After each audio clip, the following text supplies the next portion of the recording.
नमस्कार साथियों, आज हम इस वीडियो में जानेंगे कि रासायनिक समीकरण क्या होता है, रासायनिक समीकरण के प्रकार और रासायनिक समीकरण कैसे लिखा जाता है। इस आप वीडियो में बने रहें। देखते हैं बारी बारी से रासायनिक समीकरण होता क्या है। देखिए, जब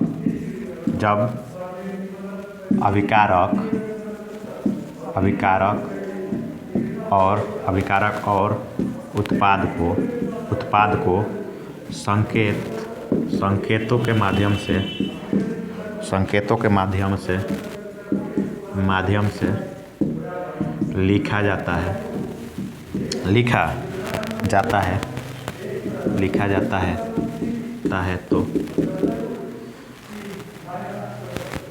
तो इस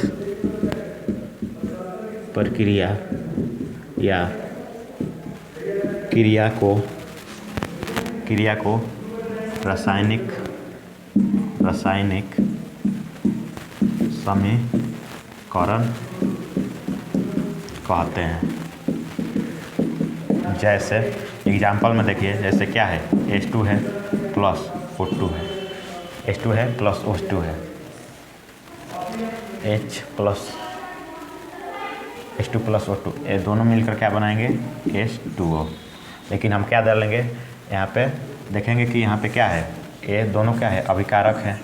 ठीक है, अभिकारक हैं। जब अभिकारक हैं तो इनको संकेत के माध्यम से हम व्यक्त किए तो यही क्या हो जाएगा, प्रक्रिया रासायनिक समीकरण हो जाता है। ये उत्पाद है, इसको भी हम संकेत के माध्यम से व्यक्त किए तो ये अभिकारक उत्पाद ये भी हो जाएगा।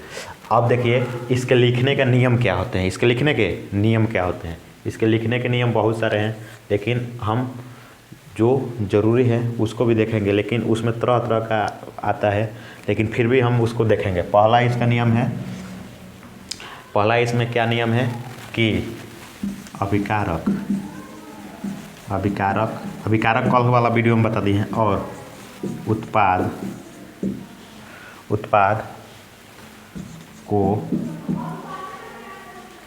को यानी अभिकारक को क्या किया जाता है, बाईं ओर, अभिकारक को बाईं ओर लिखा जाता है, अभिकारक को बाईं ओर, और उत्पाद को क्या किया जाता है, दाईं ओर लिखा जाता है। आप देख सकते हैं, ये अभिकारक है तो ये क्या है, बाईं ओर है, और ये क्या है, उत्पाद है तो दाईं ओर है। दूसरा नियम इसमें क्या आता है, इसमें नियम आता है कि जो माने दो अभिकारक हैं, यानी एक से ज़्यादा, जब अभिकारक एक से ज़्यादा हैं,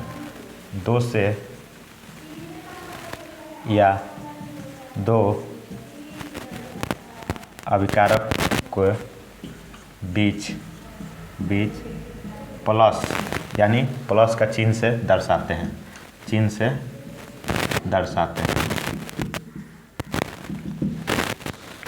आप यहाँ पे देख सकते हैं, यहाँ पे प्लस वाला चिन्ह भी दिया गया है। ठीक है, तीसरा क्या होता है, दाब आदि को तीर, यानी क्या है, तीर का निशान है। प्राचीन समय में इसको बराबर भी दिया जाता है। ठीक है, इसके ऊपर तीर के ऊपर, यानी इस पर लिखा जाएगा, अगर ताप रहेगा तो ऐसे लिखा जाएगा। ठीक है, ऊपर लिखा जाता है।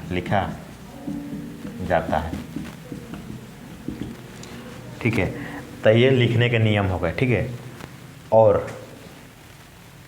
चौथा नंबर लिख लिए, अभिकारक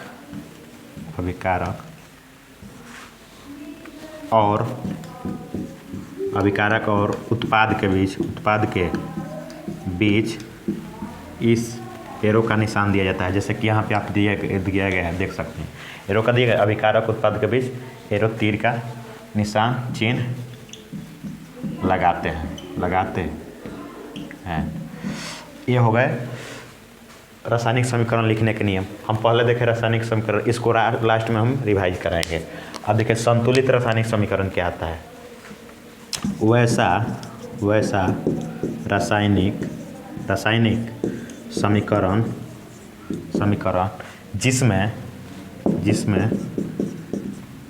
जिसमें क्रिया में या क्रिया लिखिए या अभिक्रिया लिखिए, अभिक्रिया में भाग लेने वाले तत्वों का परमाणु उत्पाद के तत्वों का के बराबर हो। देखिए यहाँ पे क्या है, यहाँ पे बराबर नहीं है क्योंकि यहाँ पे H2 को वो है 2 गो है और यहाँ पे भी 2 है, ऑक्सीजन भी 2 है लेकिन वहाँ पे नहीं है। लेकिन हम उसको बराबर करेंगे तो क्या होगा, जैसे H2 हो गया प्लस O2 हो गया, मिलकर क्या बना दिए, H2O जल बना दिए। लेकिन ऑक्सीजन यहाँ पे कितना है, 1 गो है। ऑक्सीजन कितना है, 1 गो है। जब ऑक्सीजन 1 गो रहेगा तो हमको 2 गो करना है क्योंकि इधर भी 2 है इधर भी 2 है। तो यानी अभिकारक यानी रासायनिक अभिक्रिया में भाग लेने वाले अभिकारक का परमाणु उत्पाद में प्राप्त तत्वों के परमाणु के बराबर होना चाहिए। तो यहाँ पे क्या है, 2 है, तो हम यहाँ पे क्या लगा देंगे, 2 लगा देंगे तो 2 ये भी हो जाएगा और 2 ये भी हो जाएगा, दोनों बराबर हो जाएगा। अब ये क्या होगा, संतुलित रासायनिक समीकरण संतुलित हो जाएगा।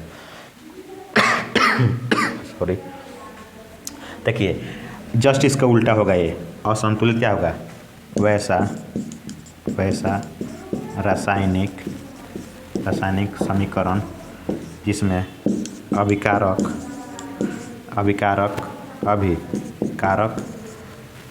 के तत्वों के परमाणु उत्पाद में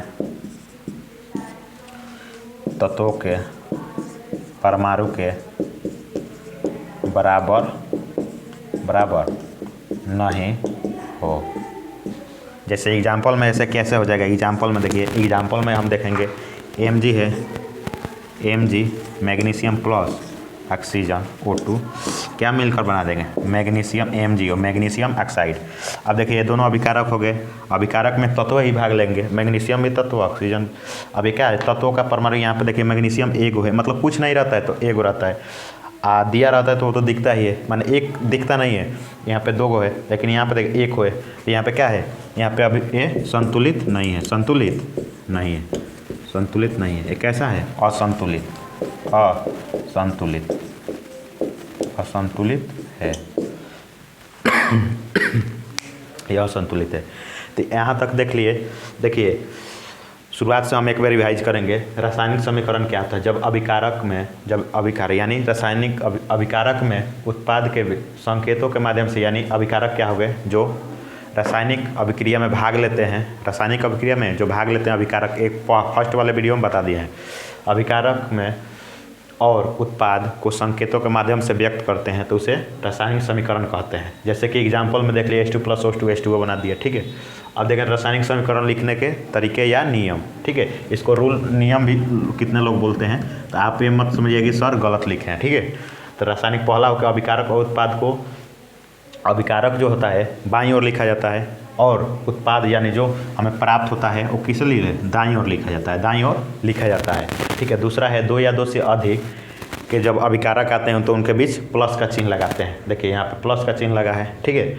तीसरा है ताप दाब आदि को तीर के निशान के ऊपर लिखा जाता है। अगर मानिए कि इसको क्या किया जाएगा, अगर जैसे कि इसको क्या करना है, हमको डायरेक्ट एथी करना है तो इसको गर्म करने में अलग अलग इसको प्रक्रिया है, उसको तोड़ना पड़ेगा। तो यहाँ पे जो भी हो रहेगा तीर के ऊपर दिखाएंगे, यानी तापमान देंगे तभी दिखाएंगे, दाब देंगे तभी दिखाएंगे, ठीक है। अभिकारक और उत्पाद के बीच तीर का निशान लगाते हैं, अभिकारक ये हो गए उत्पाद हो गए, इनके बीच क्या लगा है, तीर का निशान लगा है, ठीक है।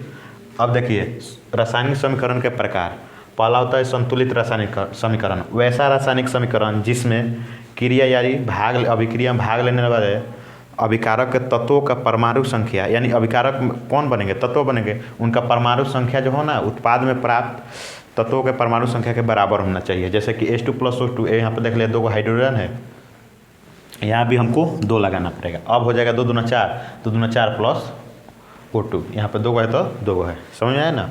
चाहे एक और एग्जाम्पल में यहाँ पे देख सकते हैं, जैसे Mg है प्लस O2 है, MgO बनेगा मैग्नीशियम ऑक्साइड। तो आप देख सकते हैं यहाँ पे क्या है, हमको 2 लगाना पड़ेगा, ठीक है। तो मानिए यहाँ पे 2 लगाए तभी ना होगा 2 ऑक्सीजन, तो यहाँ भी 2 लगाना पड़ेगा। अब क्या हो गया, संतुलित हो गया, ठीक है। दूसरा है असंतुलित, वैसा रासायनिक समीकरण जिसमें अभिकारक भाग लेने वाले तत्वों के परमाणु संख्या उत्पाद में प्राप्त तत्वों के परमाणु संख्या के बराबर नहीं हो, जैसे कि आप देख सकते हैं यहाँ पे, ठीक है। तो आज के वीडियो में इतना ही। अगले नेक्स्ट वीडियो में जानेंगे कि संतुलित रासायनिक समीकरण और जैसे ऑक्सीडेशन हो गया, रिडक्शन हो गया, विस्थापन अभिक्रिया, माने तरह तरह के अभिक्रियाओं के बारे में हम देखेंगे। तो धन्यवाद।